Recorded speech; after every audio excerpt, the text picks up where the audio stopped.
Sir ನೀವು ಹೇಳಿದ್ರಿ 1 ಎಕರೆಯಲ್ಲಿ 2 ಲಕ್ಷದಿಂದ 3 ಲಕ್ಷ ಸಂಪಾದನೆ ಮಾಡ್ಬೋದು ಅಂತ ತಿಳಿಸಿದ್ರಿ ಸರ್ ನೀವು. ಸರ್ ಒಣ ಬೇಸಾಯದಲ್ಲಿ ಅದು ಮಾಡೋಕ್ಕಾಗಲ್ಲ, ಮತ್ತೆ ನೀರಾವರಿಯಲ್ಲಿ ಆಗೋದಿಲ್ಲ. ಒಂದು ಮಾತು, ಯಾಕೆ ಅಂದರೆ ಒಣ ಬೇಸಾಯ ಕನಿಷ್ಠ ದಿವಸಕ್ಕೆ ಒಂದು 20,000 ಲೀಟ್ರ್ ನೀರು ಬೇಕಾಗುತ್ತೆ. ಹೌದು. ಒಣ ಬೇಸಾಯದಲ್ಲಿ 1 ಎಕರೆಯಲ್ಲಿ ಬದುಕಲಿಕ್ಕೆ ಆಗೋದಿಲ್ಲ. ಆಮೇಲೆ ಒಣ ಬೇಸಾಯದಲ್ಲೇ ಬದುಕಬೇಕಾಗಿತ್ತು ಅಂತಂದರೆ ನೀವು ವಿವಿಧ ಬೆಳೆಗಳನ್ನು ಬೆಳೆದು ಆಮೇಲೆ ಹಣ್ಣಿನ ಗಿಡಗಳನ್ನು, ಹೂವಿನ ಗಿಡಗಳನ್ನು ಸುಮಾರು ಒಂದು 5 ತಿಂಗಳ 6 ತಿಂಗಳ ನಿಮ್ಗೆ ಸೀಸನ್ ಸಿಗುತ್ತೆ. ಹೌದು. ಅದರಲ್ಲಿ ವರ್ಷಕ್ಕೆ ಬೇಕಾಗೋದನ್ನು ನಾವು ಚೆನ್ನಾಗಿ ಪ್ಲ್ಯಾನ್ ಮಾಡ್ಕೊಂಡು ಮಾಡಿದರೆ ಕಡಿಮೆನು ಬೀಳೋದಿಲ್ಲ. ನಮಸ್ಕಾರ ಸ್ವಾಮೀಜಿ, ನಾನು ಬಡರಂಪನ ನಾಗರಾಜ್ ಅಂತ ಮೈಸೂರಿಂದ ಬಂದಿದ್ದೀನಿ. 100 ಗ್ರಾಮ್ಗಳಷ್ಟು ನಾವು ದತ್ತು ತಗೊಂಡಿದ್ದೀವಿ ಅಂತ ಹೇಳಿದ್ರೆ ತುಂಬ ಸಂತೋಷ.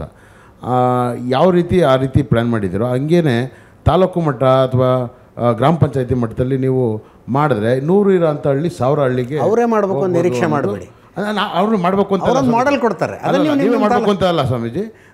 ಅಂದರೆ ನಿಮ್ಮಲ್ಲಿ ಪಳಗಿರ್ತಾರೆ, ಅಂದರೆ ನಿಮ್ಮಲ್ಲಿ ಗರಡಿಯಲ್ಲಿ ಪಳಗಿರೋ ಅಂಥವ್ರು ಸಾಧ್ಯವಾದಷ್ಟು, ಈಗ ನಮ್ಮ ಹಿಂದೆ ಇದ್ದಂಥ ಸ್ನೇಹಿತರು ಹೇಳಿದ್ರು ನಾನು ಸಹಾಯ ಮಾಡ್ತೀನಿ ಅಂತ, ನಮ್ಮ ಅಜ್ಜವ್ರು ಹೇಳಿದ್ರು, ಹಂಗೆ ಅವ್ರ ರೀತಿ ಒಂದು ಆಯಾ ತಾಲೂಕು ಅಥವಾ ಜಿಲ್ಲೆಯಲ್ಲಿ ಒಂದು ಸ್ವಲ್ಪ ಅವ್ರಿಗೆ ಆಸಕ್ತಿ ಇರೋಂಥವ್ರಿಗೆ ಪಳಗಿಸಿದ್ರೆ ಅಟ್ಲೀಸ್ಟು ಒಂದು ಕೃಷಿ ಇಲಾಖೆಯವ್ರ ಜೊತೆಗೆ ಒಗ್ಗೂಡಿ ಮಾಡಿದ್ರೆ ಅಂದರೆ ಹೇಳ್ತಾ ಇದ್ದಾರೆ ತಾಲೂಕಿಗೆ ಒಂದು ಕನೇರಿ ಮಠದ ಶಾಖೆ ಮಾಡಿ ಎಲ್ಲ ಸ್ವಾಮೀಜಿ ಕೂಡಿಸಿ ಕನೇರಿ ಮಠದ ಶಾಖೆಗಳಾಗಲಿ. ಶಾಖಾ ಮಠ ಬೇರೆ ರೀತಿಯದಕ್ಕೆ ಸಾಕಾಗುತ್ತೆ, ಆರೋಗ್ಯಕ್ಕೋಸ್ಕರ ಮತ್ತು ನಾವು ಕೃಷಿ ಉತ್ಪನ್ನಗಳಿಗೋಸ್ಕರ ಮತ್ತು ಆರ್ಗ್ಯಾನಿಕ್ಕು ನಮಗೆ ಸಾವಯವ ಕೃಷಿ ಮುಖ್ಯ ಅಂತ ಇದು ಇರೋದು ಬೇಕಾ, ನಾವು ಅದನ್ನು ಯಾಕೆ ಮಾಡಬಾರ್ದು ಅನ್ನೋದು ಒಂದು ಪ್ರಶ್ನೆ. ಇಲ್ಲ, ಮಾಡಬೇಕು ಎಲ್ಲ ಕಡೆನೂ. ಈಗ ಅಜಿಜ್ಜಿಯವರು ಹೇಳಿದಾಗೆ ಎಲ್ಲ ಕಡೆನೂ ನಾವೇ ಮಾಡಲಿಕ್ಕೆ ಆಗೋದಿಲ್ಲ. ಅದನ್ನು ನೋಡಿ ಉಳಿದವ್ರು ಅಳವಡಿಸ್ಕೊಳ್ಬೇಕು. ನಾವೊಂದು ಮಾಡೆಲ್ ಮಾಡಿ ಇಟ್ಟಿರ್ತೀವಿ.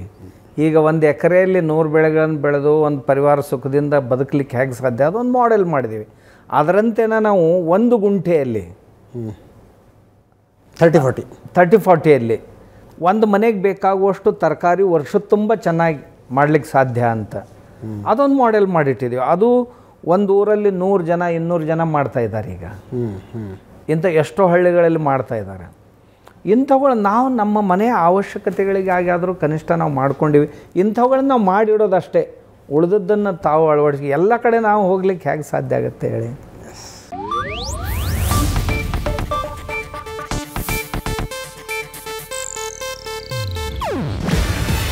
ಇದು ಏಷ್ಯಾನೆಟ್ ನ್ಯೂಸ್ ನೆಟ್ವರ್ಕ್ ಪ್ರಸ್ತುತಿ. ನೀವು ನೋಡ್ತಿದ್ದೀರಾ ಏಷ್ಯಾನೆಟ್ ಸುವರ್ಣ ನ್ಯೂಸ್.